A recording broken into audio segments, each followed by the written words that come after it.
Bienvenue sur ce plateau spécial. Comme vous le savez certainement, le président de la République gabonaise, Brice Clotaire Oligui Nguema, prend part cette semaine du 9 au 11 juillet au sommet USA-Afrique au niveau de Washington, D.C., en compagnie de 4 autres chefs d'État. Il s'agit donc d'un rendez-vous stratégique et nous voulons déterminer durant ce plateau spécial la portée justement de cette participation à cet événement pour le Gabon et les enjeux portés bien sûr par Libreville sur la scène internationale. Et pour en discuter, je reçois ici Madame Jennifer Melody Samba. Vous êtes conseiller spécial, porte-parole adjoint du président de la République. Bonjour à vous. Bonjour. Concrètement, les Gabonais ont tous appris le fait que le président Oligui s'était envolé pour aller aux États-Unis. Ça commence donc demain jeudi plutôt, mercredi, au niveau de Washington. Qu'est-ce qu'on peut attendre de ce sommet des deux côtés, que ce soit pour le Gabon ou pour les États-Unis? Alors ce déplacement, il faut le dire, est le tout premier du chef de l'État dans le cadre de la Ve République. Donc il constitue réellement un jalon majeur, on va dire, de la diplomatie entre le Gabon et les États-Unis. Il intervient notamment dans un contexte très exigeant où chaque nation doit affirmer sa souveraineté et défendre ses intérêts.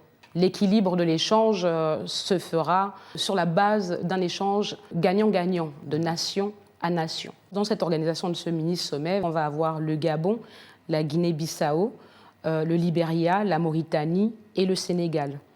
La présence du Gabon dans ce cercle restreint déjà atteste de la stature nouvelle de notre pays et surtout de celle d'un pays qui reprend toute crédibilité dans le concert des nations.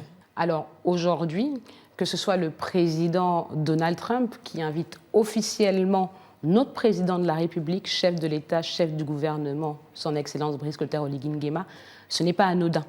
Ça y va de toute la crédibilité que le président de la République a pu démontrer lors de la transition, bien avant l'arrivée de la Ve République, et de cette stabilité également dont a pu faire preuve notre pays au niveau de la sous-région.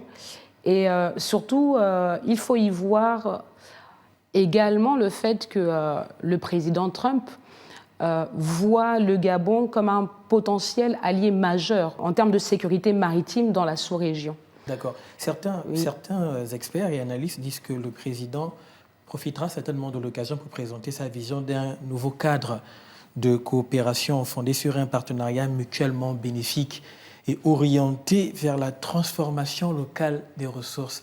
Est-ce que la période de ce sommet, justement, correspond à certains intérêts ou à certains objectifs que le Gabon souhaite atteindre dans le partenariat avec les États-Unis? Effectivement. Il faut comprendre que cette rencontre internationale va s'articuler sur plusieurs axes. Des grands axes qui se rapprochent notamment du projet de société du président de la République. Tout ce que le président va initier aux États-Unis suit la trajectoire globale de sa propre vision pour l'amélioration des conditions de vie des Gabonais, pour le développement de notre pays. La première chose à laquelle on doit d'abord penser, justement, c'est la redéfinition des relations bilatérales entre le Gabon et les États-Unis. Donc, dans un premier temps, il s'agira d'abord de mettre les bases d'un renforcement des relations bilatérales entre Libreville et Washington, fondées sur un respect mutuel, de confiance et sur une vision partagée du progrès. C'est pour ça que je vous parlais tout à l'heure d'échanges gagnant-gagnant. En effet. Le Gabon répond à l'invitation de Washington, des États-Unis, un autre pays. Oui. Ensuite, on a la valorisation des ressources stratégiques qui rentre toujours dans justement cette vision qu'a le président de la République en termes de développement pour le Gabon, au premier rang desquels va figurer le manganèse. On sait par exemple que le Gabon est l'un des principaux producteurs de manganèse. Vous vous souviendrez des différentes réformes qui ont été prises lors des derniers conseils des ministres, notamment à l'orée 2029, l'interdiction d'exportation du manganèse brut. La transformation locale du manganèse. Exactement, pour une transformation locale. Il faut savoir que toutes ces réformes qui sont mises en place ne tombent pas dans les oreilles de sourds. On pourrait s'attendre à ce que le président Trump puissent être intéressés par une potentielle collaboration à ce niveau. Parce qu'en réalité, à l'heure où les grandes puissances cherchent à sécuriser leur chaîne d'approvisionnement pour accompagner la transition énergétique, aujourd'hui, le Gabon a ce potentiel-là d'avoir les ressources, des ressources que d'autres pays n'ont pas. Et il s'agira pour le président de la République, justement, de montrer toute la force du Gabon dans de potentielles négociations. D'accord. On comprend bien que le Gabon donc, vient avec plusieurs arguments. Vous avez évoqué des arguments au niveau minier, à plusieurs niveaux. Au niveau diplomatique, parce qu'il s'agit d'un sommet, donc voilà, sommet Afrique-États-Unis, même s'il n'y a que 5 pays qui sont conviés. L'un des volets centraux de cette mission est la relance des relations économiques avec les États-Unis. Est-ce que vous pouvez nous parler des temps forts potentiellement qui ont été prévus lors de ces échanges? Alors, en termes de temps forts prévus lors de ces échanges, il va y avoir plusieurs volets. L'un des volets centraux de cette mission est la relance des relations donc, économiques dont on a parlé tout à l'heure avec les États-Unis. Et on va avoir plusieurs temps forts prévus. Le premier, c'est la séance de travail au niveau du département d'État. Ensuite, on va avoir des rencontres avec les agences financières américaines. Pour en citer quelques-unes, on va avoir des rencontres avec la DFC, l'US Exim Bank et la USTDA. Alors, tous les sigles que j'ai cités sont des agences financières américaines. D'accord. Donc des potentiels bailleurs de fonds pour l'avenir. Exactement. Des potentiels bailleurs de fonds qui vont mener aussi de potentiels investissements majeurs pour notre pays. Ensuite, on va avoir aussi des échanges stratégiques avec la Chambre de commerce des États-Unis, qui est la plus puissante au monde, et des discussions avec des géants de l'industrie tels que ExxonMobil et Boeing. Donc on comprend que le président va rencontrer, on va dire, le tissu. Il va rencontrer le tissu non seulement politique, mais aussi économique des États-Unis afin de pouvoir, comme vous disiez, créer un partenariat gagnant-gagnant. Et justement, les challenges du Gabon sont nombreux. On a actuellement à Libreville un événement qui est en train de tendre vers sa fin, c'est le Gabon Economic Forum, où justement les Gabonais, les entreprises gabonaises et les banques se sont réunis afin de pouvoir réfléchir sur comment financer les différents efforts du Gabon dans les années qui viennent. Est-ce qu'on peut aligner cette rencontre et les différentes rencontres qui vont se faire là-bas avec la DFC, la US Exim Bank et la USTDA dans ce même élan? Bien entendu, tout peut être aligné. Vous savez, l'un des temps forts justement du forum économique qui a eu lieu le 7 et le 8. 7 et 8. Ça a été de démontrer justement que des investissements majeurs peuvent être effectués pour le développement de notre pays. On parlait de développement agricole, on a parlé de développement aussi minier.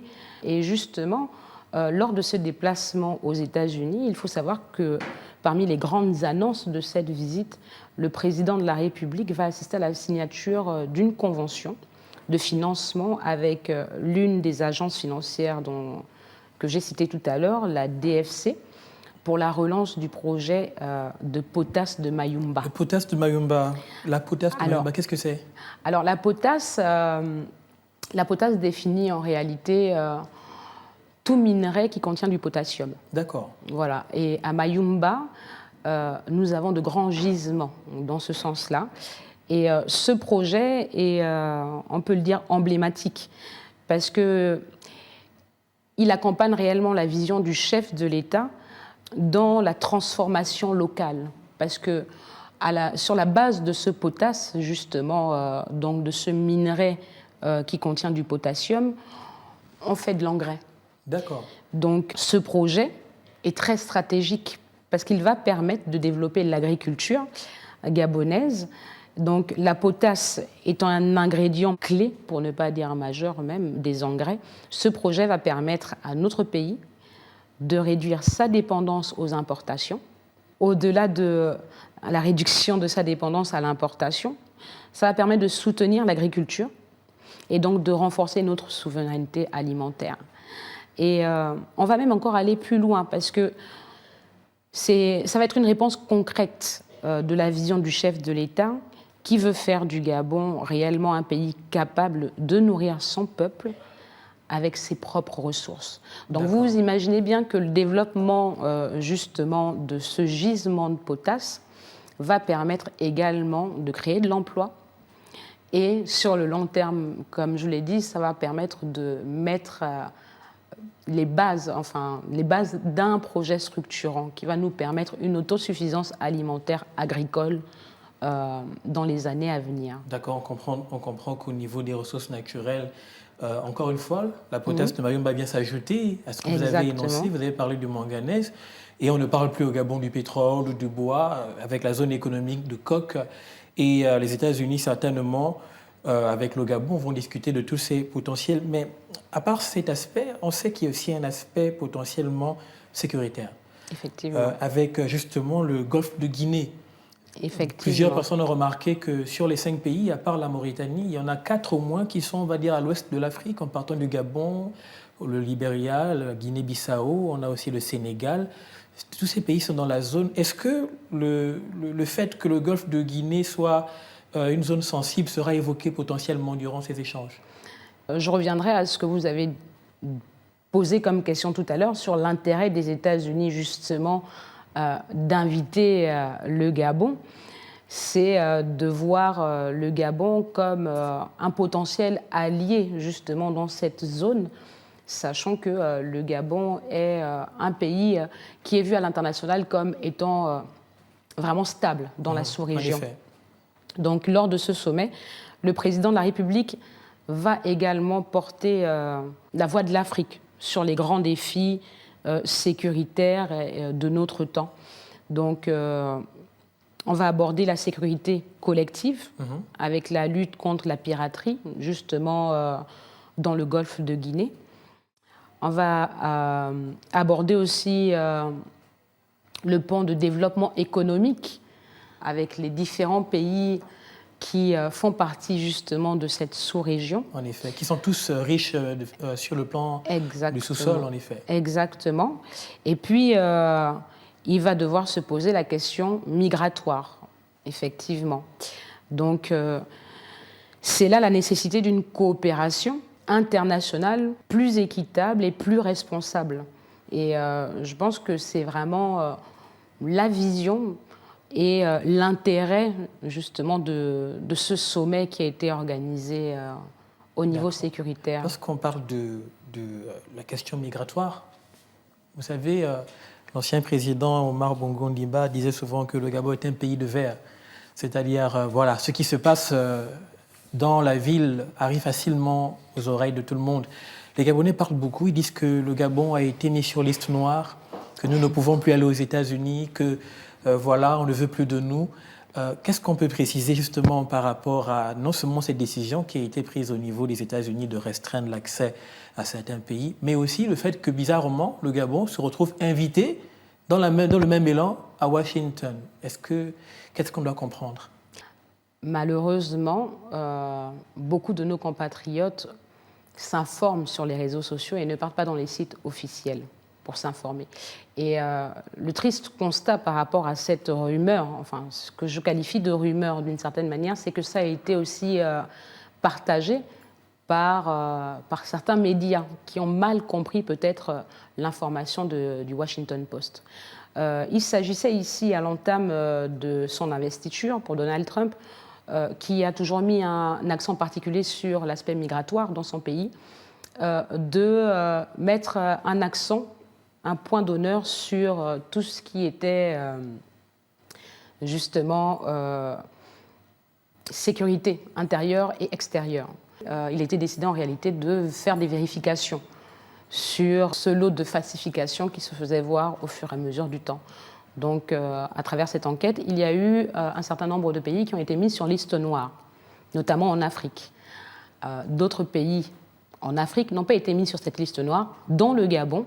Mais par contre, on nous a demandé d'améliorer nos dispositifs d'émission, d'authentification et de contrôle des passeports.